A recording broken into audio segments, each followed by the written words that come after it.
Today we're going to be talking about independence movements or nationalistic movements and human rights. Many of you have probably seen this symbol before. Many countries or groups or people who want some sort of freedom or independence use this symbol to show those who are oppressing them that they want their freedom. We're going to talk about independence. A lot of countries around the world are controlled by European countries. For example, England controls India, Ghana, South Africa, Kenya. France controls Vietnam and Algeria. Belgium controls the Congo. All these other countries who are under the control of these European countries want freedom. They want their independence. And many of these countries are going to use nonviolence to get those freedoms and that independence. However, some are going to use violence, and we're going to go show you through these different countries what they did. They will all achieve their goals regardless. They all want something called human rights, which is the rights all human beings have. Some are written down, some aren't, but we all know what those rights are. We all want to be treated equally and with respect, and that's what these countries like India and Vietnam want. They want to be free from these European countries and their control. So let's go to Asia first of all. Here is a map of Asia. All the countries labeled are part of Asia. Even Russia is part of it. Most of Russia is in Asia. The two countries we're going to focus on in Asia are China and Vietnam.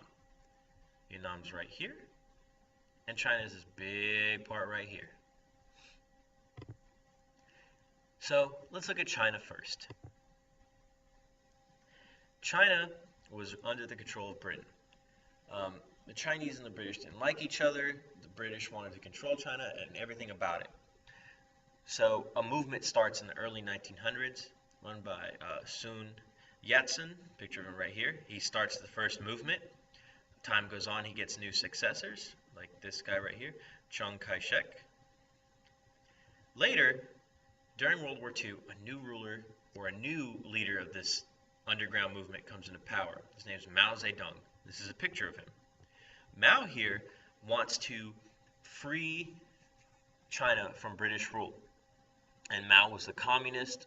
He followed the ideas of Marx, and he wanted to turn China into a communist country.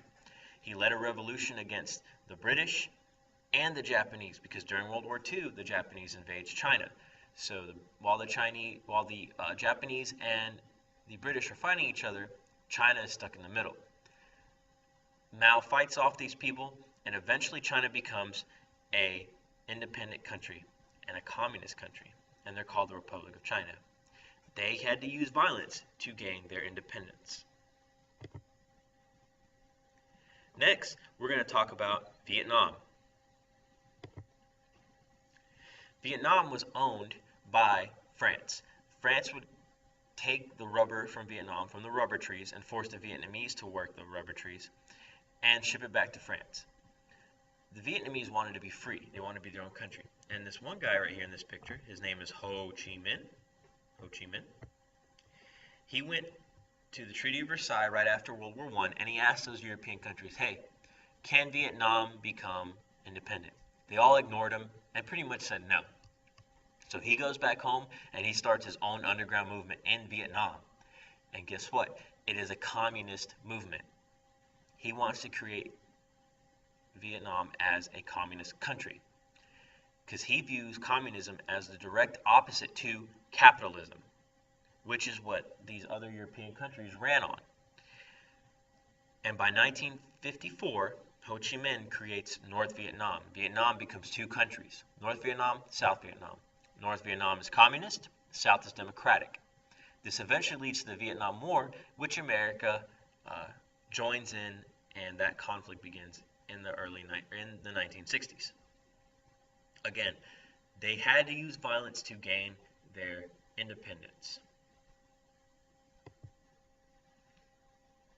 However, there's a difference now with the rest of these countries, and we're going to explore the nonviolent ways these other countries used to gain their independence. And we're going to start off with India in the next video.